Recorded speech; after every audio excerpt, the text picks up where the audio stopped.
All right, everyone, we're going to go ahead and get started here. Welcome, first and foremost, to our OT1s. We're happy to have you. You doubled the size, so now it's intimidating to talk up here again. Okay, so this is how the meeting's going to go. We're first going to go through all the Pi Theta updates for current members, and then new members can kind of see what we update on. And then after we're done with all of that, the OT2s are free to go because the rest of it will just pertain to the inductees, I guess you could call it yourselves now. So yeah, we'll just do that first. So first, here are the spring dates to keep in mind. Trivia night is Thursday, January 25th, and Claire will tell you more about that in a bit. The induction ceremony is Saturday, February 10th, and everyone here is welcome to come. That includes all OT2s. And then OT1s, you'll be getting a formal invitation in the mail, but if you want to kind of just let your parents know ahead of time to kind of plan for this date, it's Saturday, February 10th. The distinguished lecture is Thursday, March 15th, and Julie will update you more on that. And then on the bottom there is just the remaining member meetings if you want to put that in your planner so you remember now, all Wednesdays. And then next one is a really fun one to be at because we will be holding our elections next meeting.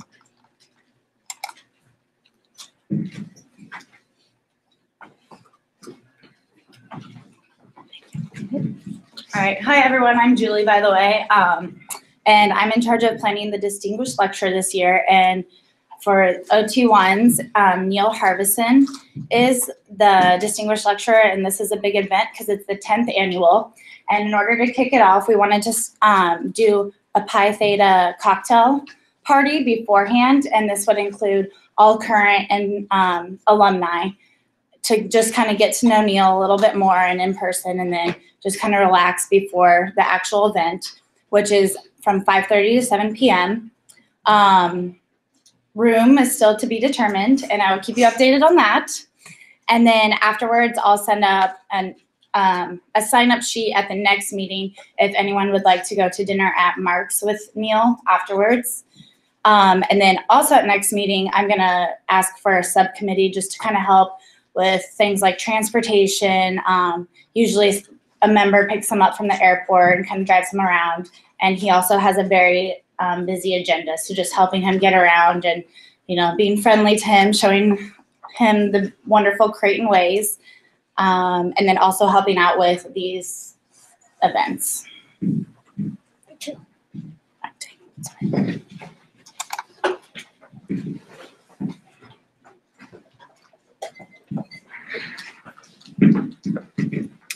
Hello, I'm Bailey, for those of you who don't know me, and I'm in charge of a project that Pi Theta is putting on called the Alumni Inspiration Series. So for OT2s, it's going to be a little bit of a review right now with some new updates at the end, so listen carefully.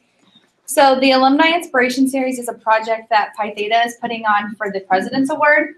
And what's really special about this is that Creighton is one of the only schools right now that's doing this. Annie, Dr. Lohman, and I had a conference call with National, so the Pi Theta National Board called us because they heard about our project and they want to follow us through this process.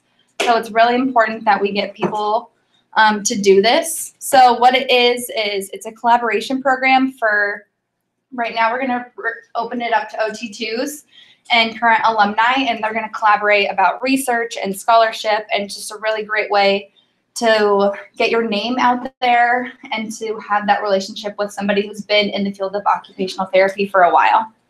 A fun thing that we're going to do is we're going to pair you up with somebody in the field that you see yourself being in. So as you can read up there, we have acute rehab, inpatient rehab, pediatric, outpatient, skilled nursing, school-based, and lots more. So we really want you guys to apply for this. We're kind of taking the application system out. And if you guys are interested, just email CJRI that you're interested with a sentence of why you want to be a part of this collaboration and then what setting you're interested in. Then we'll reach out to you guys further. One thing is if we don't get enough OT2s to apply, then we're going to open it up to the OT1s. So we'll give you guys the first benefit, but then if there's not enough interest, then we're going to open it up to the OT1s. Let's do this.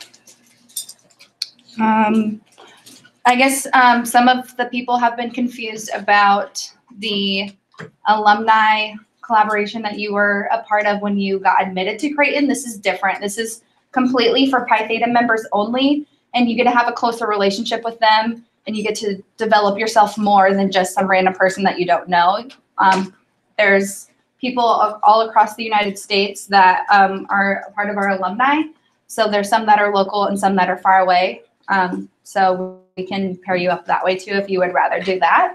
But I guess just please email us if you're interested, and just a sentence why you want to be a part of it, and then what setting you think you're going to. And then if we open it up to OT1s, I will email you guys. Any questions about that? Because we just are really trying to push this. It's a really, really awesome opportunity. And when I asked the OT2s who would be interested, almost all of you raised your hands, and not almost all of you have sent an application. So please, yeah, Megan. When do you want the email by? By Like the interest. Friday? Yeah, end of the week. By the end of the week is fine, by Friday. Okay, thank you.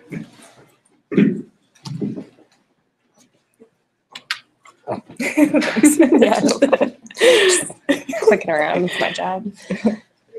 You're doing good. Thanks. Hi guys, I'm Claire. So we haven't had a PHVSG meeting yet this semester, so I don't have any updates from them. But as far as trivia night, this is our fundraiser and sort of social event that we have. It's going to be on Thursday, January 25th from 7:30 to 9 at Zipline Brewery, which, if you don't know, is near like the Slowdown, Urban Outfitters, and Film Streams. And all of the team spots are actually full already, but a portion of sales during it will come back to Pi Theta. So if you want to go have a drink, maybe after a test, if you have one that week or something, or just come out and support Pi Theta, it should be a fun time. I actually was on the team last year, and we were the only OT1 team that did it, but it was a blast. Like, it was super fun. It's going to be a lot different this year because it was at the J, which is gone. But yeah, I'm thinking it should be a good time. So come out. Thanks. And then, so in Pi Theta, we do a journal club, and a member volunteers to read through an article and then present the information to the rest of the organization. So this month is Megan Dibble. I gotta pull up your, oops. Too soon. Do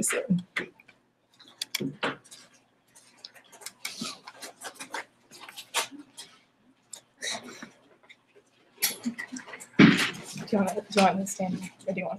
Yeah, this will work. Okay, so this is the article that I chose, Occupational Needs and Intervention Strategies for Military Personnel with Mild Traumatic Brain Injury and Persistent Post-Concussion Symptoms. So it's just a review of various studies and articles that are about this topic. Okay. So this is, I just wanted to define for you guys first how they defined it in the article, just what a TBI is. And it's just an injury to the brain resulting from an external force and or acceleration deceleration mechanism from an event such as a blast, fall, direct impact, or a motor vehicle accident, which causes an alteration in mental status. And for specific like TBI, it could either have just a brief loss of consciousness or no loss of consciousness at all. And then also with a mild TBI, there's not typically apparent signs of brain damage from a CT scan. And then the other component of this article was talking about post-concussion syndrome. And so that's more so when symptoms persist longer than a 90-day period after the injury.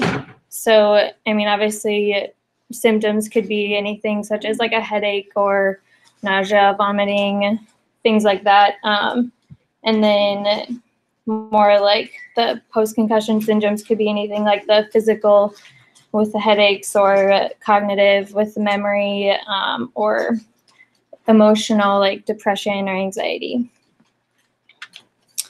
So the background, so the purpose of this entire study was just to synthesize current literature in occupational science and OT to address the research questions, which there are 2 research questions: what problems experienced by military service members with a mild TBI can be addressed within the scope of OT practice, and is there evidence to support the inclusion of OT for treatment of military service members with a mild TBI. And this is just really important because of how prevalent a mild TBI could be within the military. And it's one of the stats said that there is 15 to 20% of military personnel that ended up with a mild TBI, and it was labeled as the signature injury of the most recent wars in Iraq and Afghanistan. And unfortunately, kind of in the past, there's been inconclusive results linking the post-concussion syndrome and mild TBI for both civilian and military members, and that's mainly because they look at more of like the symptoms, and they don't always look at like the participation and like the ADLs and like things that we kind of look at. They strictly look at symptoms mostly.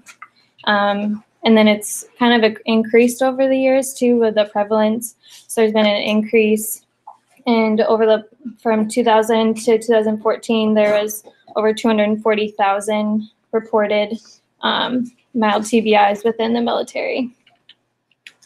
So just to kind of compare civilian versus military mild TBI and why you need to kind of specify military versus civilian is that within the military, they're usually due to an explosion, and civilian, it's usually due to a fall or accident. And during recovery, military members are usually exposed to additional injuries, not just the TBI. And then there's also obviously a lot of high stress within the military and while working overseas, and that inhibits the normal healing process. And then they're also, where they're located, exposed to high temperatures. And then the TBI might not be detected until their post-deployment health assessment, which is like after they're within like a month, I think they have to do it after they get back home. So like depending on when their TBI occurred, like it could be a long time since they've actually had it to when it's actually assessed. And obviously within civilian, I mean, they're within 24, 48 hours, people know. So it's a big difference. So this is just based off of the first research question. So there were 6 studies, and 2 of them were about the military specifically, but there's just not as many studies that talk about the military. So the first one, there were 30 participants, and 12 of them had positive signs of a brain injury, and yet all of them had difficulty with reintegration into the community and had difficulty with school, relationships, driving, sleep, alcohol, and eating and weight management after coming back. And then another study talked about how military members had an increased amount of driving difficulties and critical driving errors compared to civilians as well. After those are for TBI or military members that had a TBI. And then civilians with a mild TBI had reports of emotional, and there were 63 participants, and 43% of them had interpersonal or emotional difficulties. 37 had cognitive, and then 21 had IADL difficulties 3 months post-injury. And then the last one was just an overall kind of throughout the studies. I noticed that a lot of them had like money management, home, leisure, employment activities that they had difficulty with 3 months post their TBIs. And then the second one was significant. There were significant improvements during the treatment, which they used the cognitive orientation to occupational performance approach, and there were significant improvements in the COPM and this other questionnaire. So then after OT visits for 8 weeks, the participants significantly improved in self-care, productivity, and leisure categories.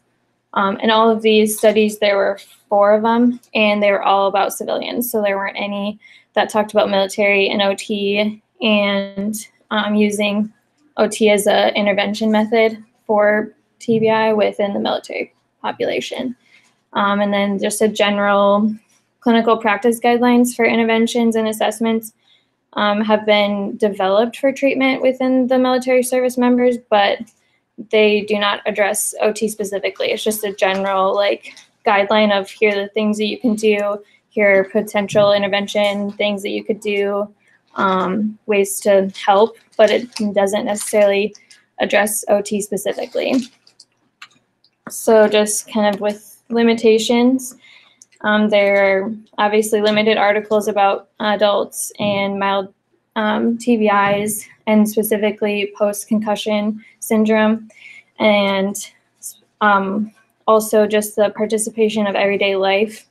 They don't necessarily address that. It's mostly about the symptoms and their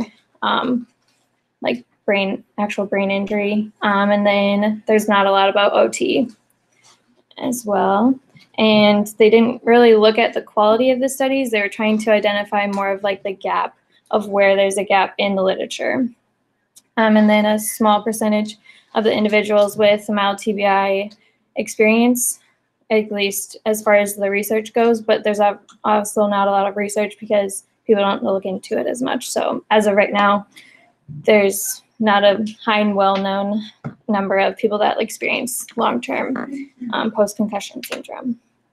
So just some kind of conclusions that some military members do experience difficulties with ADLs. And so I'm just kind of question of how does this affect their reintegration into the community? There's so many other things that are going on, and then they also deal with difficulties with ADLs potentially. And then just kind of thinking about how that affects their psychosocial and everything else. And then needing to consider the subtle cognitive deficits that occur within a mild TBI, because everyone thinks about the severe and the moderate TBIs and how that affects their cognition, but not as many people think about just the mild and how that also can just affect their everyday life as well. Even if it's just a mild TBI, that can obviously affect your life greatly. And then just a need of more studies to understand OT needs and challenges within the military members and veterans, especially those with TBIs, and just more research about the symptoms and how that affects their participation within their daily life, and especially those with the post-concussion syndrome, so it's after that month period. And then also a need to have increased assessments tools that are specific to military members and intervention tools that are specific to military members when you think about return to duty or within reintegration within the community, and making those specific to to military members. So things that OT can look at is kind of what I just said with making specific protocols and clinical practice guidelines that are OT and military specific, and making those evidence-based, which means we need more research, and intervention programs and assessment tools within military, and just an overall OT increase within the military, because there's just not a lot of OT within the military in general, and they don't really know much about us and what to do with us, so they don't know what we do. So just to increase knowledge of OT and what we do within the military would obviously be very beneficial. And societal reintegration of all military personnel, not just those who are injured, just how we could affect and help those within just the general reintegration of military members. And just the psychosocial correlation between PTSD and mild TBI. One of the stats said that there's a a high correlation between those who have a mild TBI and those who have PTSD, and just kind of how that affects their overall psychosocial. So I think that's it. Thank you, Megan. Any questions for Megan? I don't think so. It's just, okay, so before I let the OT2s go, are there any questions regarding any of the updates, distinguished lecturer, alumni inspiration series, stuff like that? Comments? All right, we'll let you guys get out of here. Thank you for coming. Yes, yes. Yeah. For the OT1s that are here, I'm Dr. Roman. I'm the faculty mentor. You tell my name with somebody email as well. Happy to answer any questions. I will be leaving out because we're interviewing a faculty candidate right now, so I need to be in that. Shows the exact same. But I just wanted you to see my face and say welcome. And if you have questions, then I'm excited that many of you are going to be applying. It's a fabulous organization, and those of you who are going to come, Fritz, we have like special cocktail hour at conference for Pi Theta members. There's a lot of benefits, so thank you for coming today. All right, thank you. Thanks, Megan. All right, so now we're gonna go through just introductory information for all of you guys. I've had a lot of questions as far as the application process too, so hopefully this will help clarify absolutely everything. First, I'm gonna go through just some, Pi Theta information, what it's all about, why you should apply. Okay, so congratulations if you're sitting in this room. It means that you're among the top 35% of all cohorts, so that includes campus, Alaska, Regis, and Go. It is an honor to qualify because I know you guys worked really hard in that first semester. Now getting into second semester, you're like, thank goodness that it only counted first semester. So yes, good work, guys. Okay, so I just realized that I never actually introduced myself beforehand. I'm just used to stepping right in because all the OT2s know me, obviously. But so I'm the president. My name is Annie Culver, and then we're going to go through all of the exec positions later because those will all be open for you guys to apply. And I'll talk about this a little bit more. But elections will be next meeting, and it will be right after induction ceremony.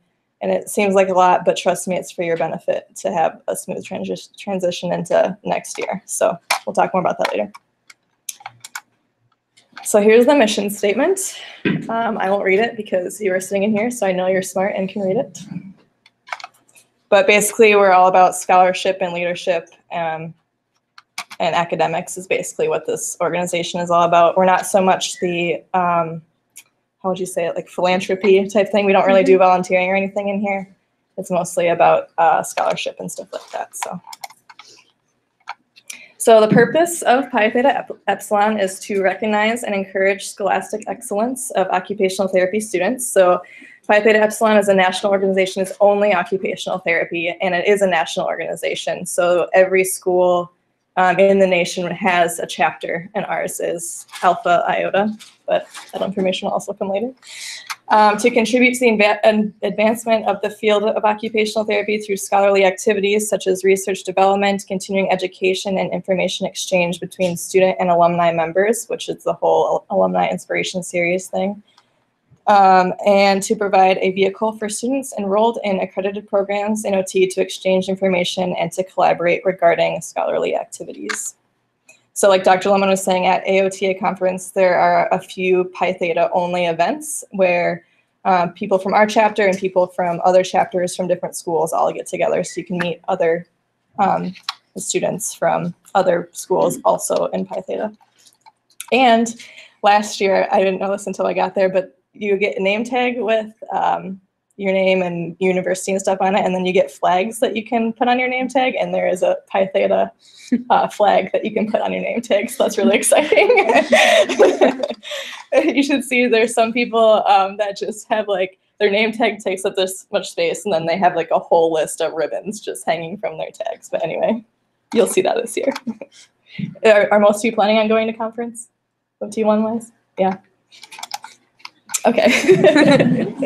Fun stuff to look forward to. Okay, so if you decide to apply and become a member, you'll receive a membership card and an honor certificate. And then for your graduation, you'll get cool little honor scores, and they're purple and yellow. So it's fun.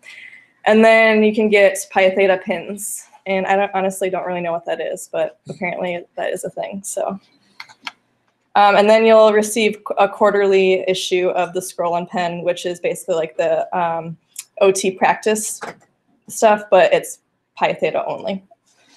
And then networking across the profession, just like I said, AOTA, you'll meet only Pi Theta members if you go to the stuff, and then more on that a little bit later too. Attend the annual business meeting at no cost. And then as a Pi Theta member, you're also eligible for more scholarships and awards, because a lot of the stuff online says you have to be a member of Pi Theta Epsilon in order to even apply for some scholarships. And then AOTA conference again. You have the opportunity to contribute knowledge to the profession, opportunity to be published in the Scroll and Pen, and then you have the opportunity for leadership positions by serving as Pi Theta exec member in here, or we have a graduate that is the vice president of the National Association too, so you can even go nationally. So here we go. All these positions are wide open for you guys next year. Okay, so now probably it's the information that you are more wanting to hear about. So the membership requirements: complete 1 semester of OTD program and rank highest 35%, receive 3.5 GPA, receive no academic misconduct, and then scholarly work. So really you've done 4 out of these 5 things already, just now you have the application process to complete. And then when you complete that, with Dr. Lohman reviews those, and then you will be approved. Okay, so the application includes your essay, which I think the prompt was in the email, the initial email, 2 evidence pieces, which I turned in my membership for AOTA, and then I also turned in like a screenshot of the dean's list of my undergrad, that those all count.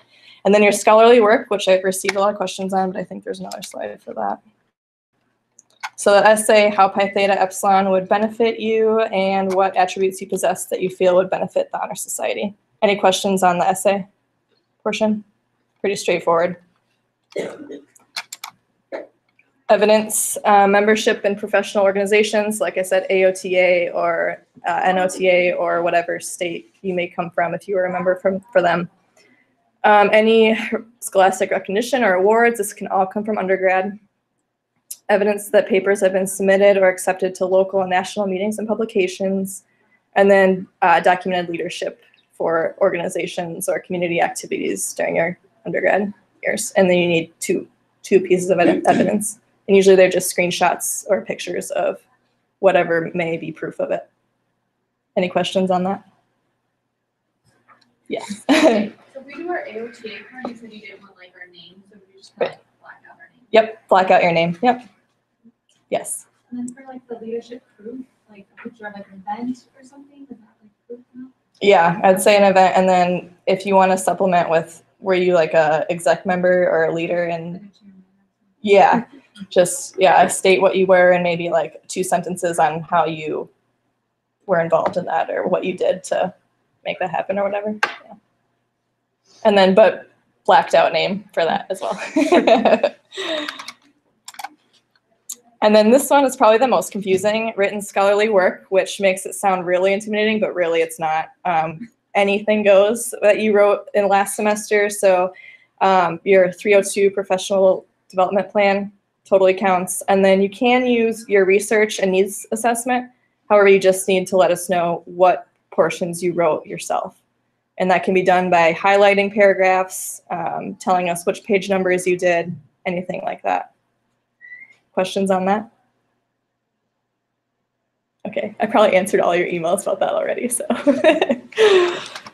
And then does not have to be a published document. Again, sounds more intimidating than it actually is. So in order to turn this stuff in, we don't want your name on it yet because we want to keep this process as anonymous as possible. So we just want your net ID, and your name should be completely blacked out on all of your stuff. So just get one of those manila envelopes and then put your net ID on that. Place all your materials. There's a checklist at the end of the PowerPoint just so you guys can have comfort of having everything. And then your checks go in a separate envelope. I've already talked to Jackie about this stuff, so she'll help you when you turn your stuff in. And then, so campus students, that's how you turn your stuff in. Distant students will email your applications to me. And then campus and Go will submit to Jackie. And then there's the deadline is at the end of this. What else am I missing on this? Manila envelope, net ID, blacked out names, checks. I'm talking about next, I think. Yes, okay. Okay, so there are dues for this, and in order for your application to be reviewed, you need to have your checks in with your application. So there are two options. One is the lifetime membership. So there's a $50 one-time induction fee, plus the $125 one-time fee for nationals. And so this fee lasts a lifetime, hence the lifetime membership. So you'll never have to owe nationals again. And then the $25 is for us as a chapter, our Creighton chapter. So this totals $200. And so when you turn it in, you'll need two checks. The first check will go to Pi Theta Epsilon, and it'll be for $175 for the induction fee and the one-time fee to nationals. That all goes to the national organization. And then your second check will be for $25, and it'll come to our chapter. Honestly, that's probably the best option. I think most of the OT2s had done that last year, just so you don't have to worry about it again. And then the annual membership fee still has the $50 one-time induction, but instead of the $125, you're only paying $25 for nationals. But again, if you want to maintain a member, you'll have to pay that every single year. And then the $25 to us. So this just reiterates what I said about the two checks. $25 comes to us as a chapter, and either $75 or $175, depending on which option you want, will go to the national organization. So here are some frequently asked questions that we've gotten in the years past. So this is my favorite one. Do I have to keep my GPA above a 3.5 to maintain my membership? No, that is the best. So once you're due, but here's the thing, you have to pay your dues to be a member too. So you can let your grades go, but you can't let the monies go. When will I know if I was accepted? Okay, so I think that I did two due dates. So the first due date is tomorrow, actually, and that's just for people who have families maybe out of town and want that formal invitation in the mail earlier. I already told you when the induction date is, but your parents or whoever you want is getting a formal invitation in the mail, and so that's just to get it out early. The second application, or the final application, is due next Monday on the 22nd by noon, and then our exec team and Dr. Lohman are reviewing them that next Tuesday, so you'll know by the end of the week if you are officially accepted or not. As a lifetime member, would I have to pay chapter dues annually? Nope, covered that. I'm a distant student. Can I really be involved with Pi Theta? Yes, there are many opportunities for growth, and we have leadership positions for distant students. And we don't so much take over the tutoring anymore. That's more Dr. Powers' area, but a lot of the tutors do come from Pi Theta. So join us. Seeing if any of this is relevant. As I mentioned, we do have a vice president for the national organization from Creighton. I'm working on her to maybe put on a little video for your induction ceremony, so that'll be fun.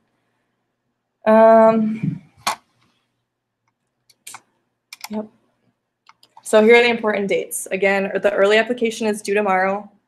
There's really no benefit to that other than then you'll get the invitation earlier, I guess. Those applications are being reviewed on Thursday.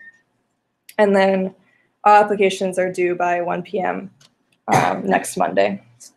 And then induction ceremony again, February 10th. More details on that to come. Okay, so this was for your benefit. This is an application checklist if you guys just want to, I don't know, either write this down or we'll be sending out the PowerPoint again. But this is everything you should include in your application manila packet. Any questions regarding anything application or anything Pi Theta? Yes. Where is Jack? Like, where's Jack? Oh, yes. Like, where do we put Yes. her at? Yeah. Okay. So I'm having trouble with the numbers. I think it's the 150s. So you guys all know where Dr. Jensen's office is, I'm assuming. Yes. Dr. And who else is over there? All the CPAS offices. Yes, all the Oh, CPAS yeah. office, but it's the opposite one. So it's the 150s where Dr. B's at over there. Who else is over there? Dr. McCarthy. Yep. It's like, and then they have the little lounge they have too. But she is, and then there's typically students sitting at the front desk there, but she's the farther desk. You could also just do a little Marco Polo and go, Jackie, and she'll answer you. So she's back there somewhere. Oh, and that reminds me too. Where's my stuff? So when you turn your stuff in, we don't want names on your applications, but then how am I supposed to know who turned stuff in and who didn't for future reference? So you'll have to sign out your student ID, your preferred name to be announced at the induction ceremony. So if, like, for instance, my name is Anne, but I go by Annie. So I would put my preferred name as Annie. And then I want a invitation address. So whoever you want the invitation to be sent to. So maybe your parents' house or something like that. And then if 2 checks are complete, I forgot to make a column for that. So I wrote a little makeshift column. Just put an X by your name if your 2 checks are in. And again, you need those 2 checks in order to be considered for membership anyway. So that will be at Jackie's desk when you turn in your whole application. That makes sense, everyone? Questions? Again. Yes. Hi. For the invitations, it only gives one address slot, but if you want like both your parents, like a parent and a sibling, is that okay if they come too? Yep. Yep. So just yeah, well, the best you can. I didn't leave a ton of room, but the best you can, try to fit the 2 addresses on here. Okay. And then, I just meant one, but like more than one person. oh yeah, I'm sorry. Yep. Yeah. So typically it's just like your immediate family that'll come. Yeah. Yep. Okay. So as I mentioned, elections will be next meeting, which is February 21st. So this is just to take you through all the positions and what they entail, and then if you guys want to be nominated for one or whatnot. Okay, so president, I'm Annie again. I'm the president. So my roles include overseeing the whole organization. I am the main person in charge of the new member application process as well as the induction ceremony that'll be happening. I'm typically the one who organizes the exec and chapter meetings, just setting up times, locations, all that stuff, and then kind of the flow of things. So, and I also attend the meetings for the whole School of Pharmacy and Health Professions. There's a ton of meetings that just require presidents to be at, so I attend all those. And then through that, serving as liaison through for other organizations. And then there's a bunch of just random papers that I also fill out. But it seems like a lot, not too bad. And then assist, so everyone else has their own roles. And then so I typically am involved with everyone else's roles as well.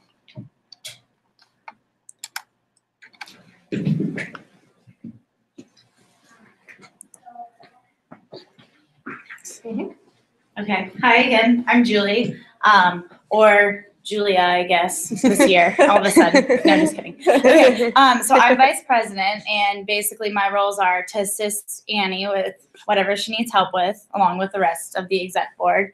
And then, yeah, just attend the chapter meetings and then the exec meetings as well. And then The big thing is organizing the distinguished lecturer event. Luckily, the vice presidents before have been super organized, so it's very kind of a nice flow.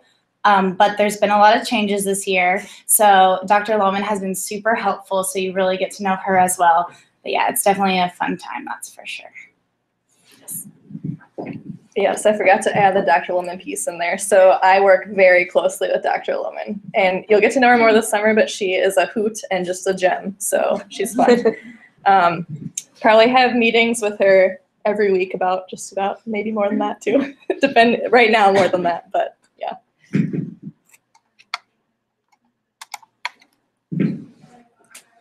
Okay, hi everybody, I'm CJ. I'm serving as the current secretary. And although OT1s, once you become inducted, I'll have all your emails, but I normally am the one that sends out all the email meeting requests. And then at the executive meetings, I will take meeting notes on my computer. For these meetings, I set up a recording through YouTube and do Google Hangouts. So if you are interested in secretary, you do kind of need to know a little bit of tech stuff. I honestly didn't know anything before starting and have been able to pick it up. So if you're willing to learn, you'll be okay. You don't need to be like a super tech savvy person. I'm also in charge of updating the email listserv and then assisting the other officers as needed. So this position is very tech based, but I mean, you also get to help out in all the meetings and help out as needed. And that's about it.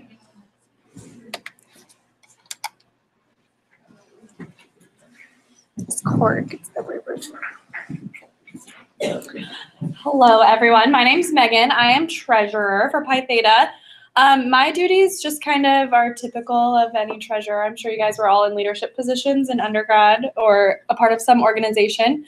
But I keep track of all the chapter's funds and create a budget for certain things. And I'm the person that will write checks to other exec members if they like pay for food or buy something for a meeting. I also am in charge of sending in dues form to nationals. So when you all pay your dues to the chapter, I'm the person that kind of keeps track of all that and then sends in like the money and the stuff to nationals. I also update the member counts with PHPSG each semester because we'll get a check every semester from PHPSG depending on how many members we have. And then I also complete the end of semester report for them as well, which kind of just goes over all the funds that we spent that semester and that kind of stuff. And then, yeah, if you have any questions, let me know. Treasurer's fun. Be an exec member. Yes.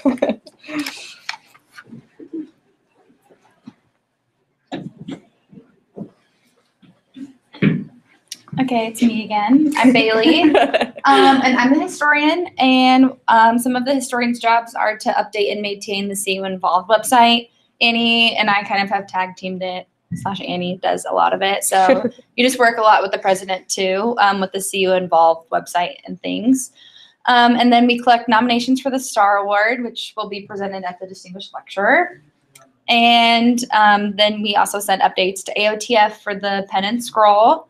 And we oversee and maintain the Alumni Inspiration Series that I talked about earlier. And for the new historian who comes in, I will help you with everything along the way. It's awesome. You also get to talk with Dr. Lohman. She is great. So don't let that deter you. It's actually really cool to be a part of a project that Nationals is like overseeing and wants to talk to you with. So it's really cool. And then the funnest part is attending and taking pictures at all the Pi Theta events. So you'll see me taking pictures of you guys at the induction ceremony. Thank you. Oh, sorry. You're good. Oh, yes.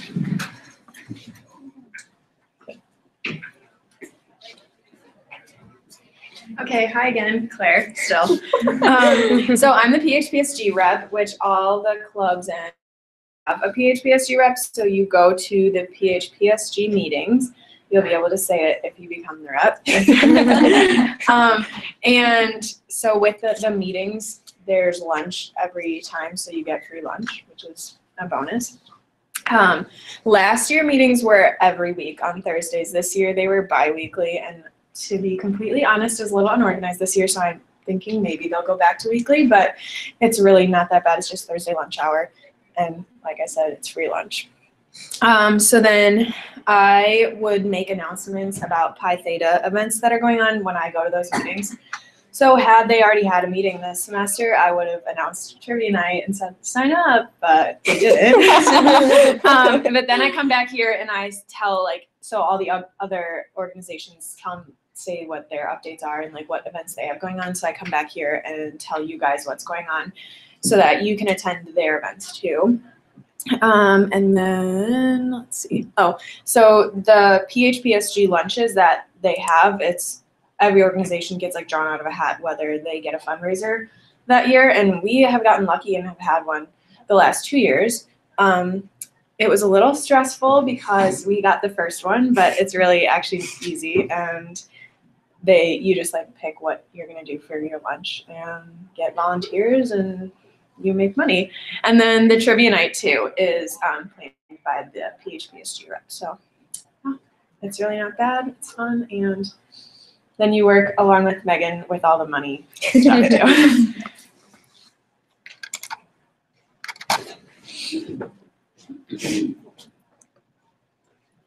Hello, I'm Katie. I'm the distance liaison, which I guess is pretty self-explanatory. I'm kind of the contact person for all distance members. A big thing too is journal club. So I've been working a lot with Annie this year to kind of figure out how we want to format the journal club, but that would kind of be your main thing. Thinking about different ways you want to present it at chapters. If you're really interested in research, this is a great role.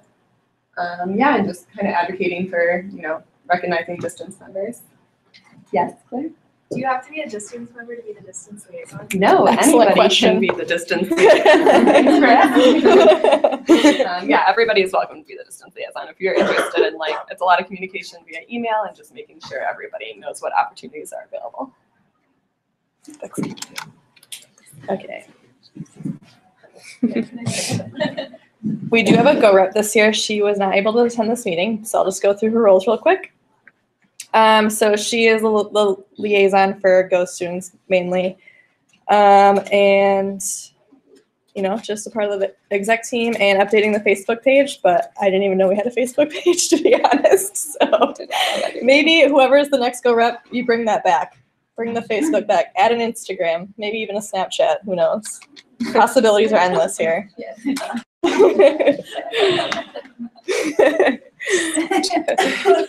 And then we don't have a Regis rep right now, but who knows? We might with you guys. Okay, so I would highly recommend a exec position for this organization, especially because it's nationally recognized. So if you say you're the vice president for Pi Theta Epsilon, a lot of employers are going to know what Pi Theta Epsilon is, and you won't have to go through the whole explanation on what it is and stuff like that. You get to interact a lot with other student organizations. You work very closely with Dr. Lohman, and not only Dr. Lohman, but people like Sean Cook and stuff like that. A lot of different people in School of Pharmacy and Health Professions. Dean Bradbury, all that jazz. And then this year we ended up sending 2 students to the AOTA Student Conclave, which was in Birmingham, Alabama this year. And then also you'll be more representation for the national AOTA conferences too as an exec member. And again, elections, February 21st. So because you guys haven't even gotten your applications in, I'll send out a nomination form after all the applications have been reviewed, and I've sent out the congratulatory email that you guys are in. And then basically what you'll be able to do is either nominate yourself for a position, or if you think a friend would be really good at being vice president or whatever, you can nominate them as well. And then we'll sort that out. How we did elections last year is we just had one slide under which position you want, and then you just tell everyone why you want it, what you could do with it, all that stuff. And then voting will happen, and you typically know within a week what positions you'll have. And then we'll go from there. Questions on elections or positions? I'll send out, or we'll work on sending an email too with all of the positions emails. So if there's a position you especially want, you can reach out to that member directly, and they'll be able to facilitate and answer more questions easily that way. Dr. Lemon makes treats for the executive next year, and she is a phenomenal baker. Oh my gosh, yes. Okay, well, thank you so much for coming. I look forward to reviewing your application.